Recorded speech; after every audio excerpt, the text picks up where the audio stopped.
আমাৰ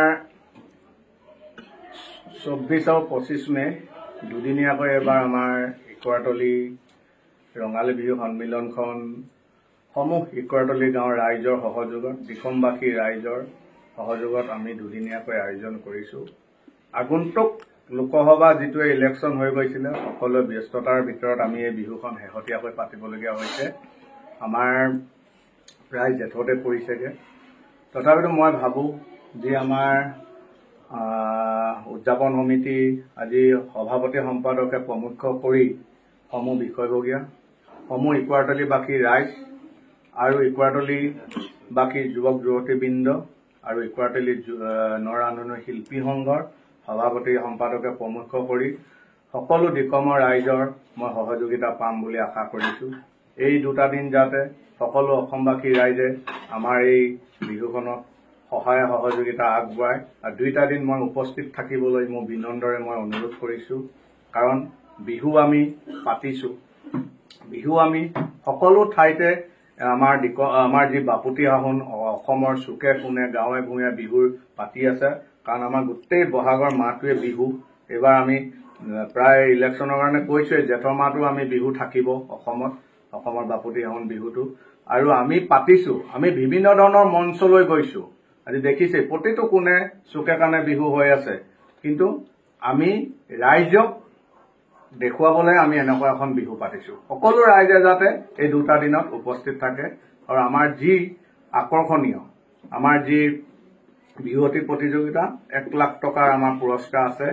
সমূহ অসমৰ যি আমাৰ বিহুৱতী প্ৰতিযোগিতাত অংশগ্ৰহণ কৰিবলৈ আমাৰ যি যুৱতীসকল আমাৰ নাচনীসকল আজি বহু দিনৰ পৰা আখৰা লৈ আছে বা আজি প্ৰশিক্ষকসকলে প্ৰশিক্ষণ দি আছে, তেখেতলোকক যাতে মই আমাৰ ইয়াত অংশগ্ৰহণ কৰিবলৈ আমাৰ এই মাননীটো আমাৰ পুৰস্কাৰটো অতি সাদৰে লৈ যাবলৈ মই অনুৰোধ কৰিলোঁ।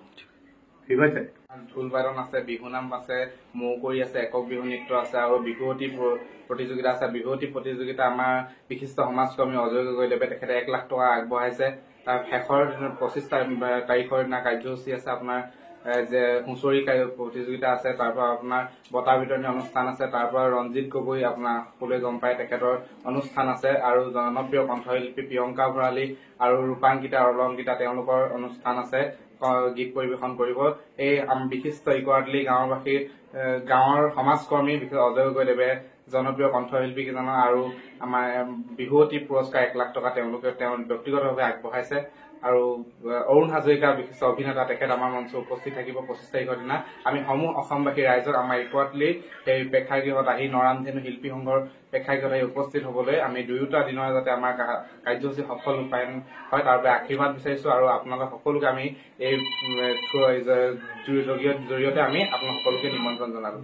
নৰাণধেনু শিল্পী সংঘই অহা 24 আৰু 25 মে 49 বাৰ্ষিক ৰঙালী বিহু সন্মিলন আমি উদযাপন কৰিব লৈছোঁ। আমি সমূহ ইকুৱাৰতলীবাসী ৰাইজে মিলি, গতিকে সমূহ ৰাইজকে আমি শেহতীয়াকৈ হ'লেও অসমীয়া ৰঙালী বিহুৰ শুভেচ্ছা জনাইছোঁ আৰু লগতে উক্ত বিহুখন আমি ইয়ালৈ সকলোকে নিমন্ত্ৰণ জনাইছোঁ চাবলৈ। আমি এবাৰ নৰাণধেনু শিল্পী সংঘৰ উদ্যোগত আৰু ইকুৱাৰতলীবাসী ৰাইজৰ সহযোগত 49 শতিক যি আমাৰ বিহু ৰঙালী বিহু বিদায় বসন্ত উৎসৱ আমি আয়োজন কৰিছোঁ।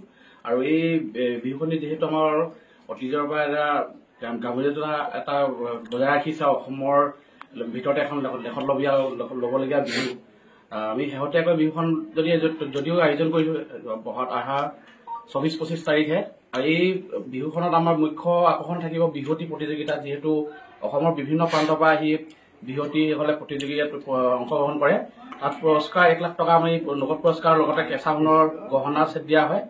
আৰু আমাৰ দ্বিতীয় দিনাখনৰ কাৰণে অসমৰ জনপ্ৰিয় কণ্ঠশিল্পী আহিব আপোনাৰ প্ৰিয়ংকা ভৰালী থাকিব, অলংকিতা ৰূপাংকিতা থাকিব আৰু অসমৰ বৰ বিহু আজি আপোনাৰ ৰঞ্জিত গগৈ বিহু দল তেখেত উপস্থিত থাকিব। আৰু মঞ্চ উদ্বোধনৰ কাৰণে আমি অৰুণ হাজৰিকা অসমৰ জনপ্ৰিয় অভিনেতা তেখেতক আমি আমন্ত্ৰণ জনাইছোঁ আৰু সমূহ ৰাইজক এই বিহুখনৰ উপস্থিত থাকিবলৈ কামনা কৰিছোঁ।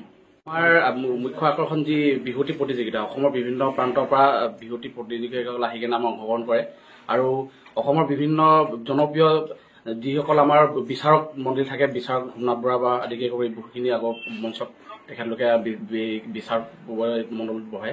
আৰু গতিকে আমি সমূহ বিভূতি প্ৰতিযোগীলৈ আহ্বান জনাওঁ যে তেওঁলোকে সময়ৰ প্ৰতি লক্ষ্য ৰাখি তেখেতলোকে সেই সময়মতে নিৰ্ধাৰিত কৰি দিয়া সময়ত যদি তেখেতলোকে উপস্থিত থাকিব নোৱাৰে আমি অনুপস্থিত বুলি ঘোষণা কৰিম। আৰু লগতে যিসকল প্ৰতিযোগীয়ে আগতীয়াকৈ আপোনালোকৰ আমাৰ ইয়াত যোগাযোগৰ নাম্বাৰ দিয়া আছে, যিহেতু আমাৰ সভাপতি সম্পাদকৰ সাংস্কৃতিক সম্পাদকৰ নাম্বাৰ দিয়া আছে, তেখেতলোকৰ লগত যোগাযোগ কৰি ল'বলৈ অনুৰোধ জনাইছোঁ।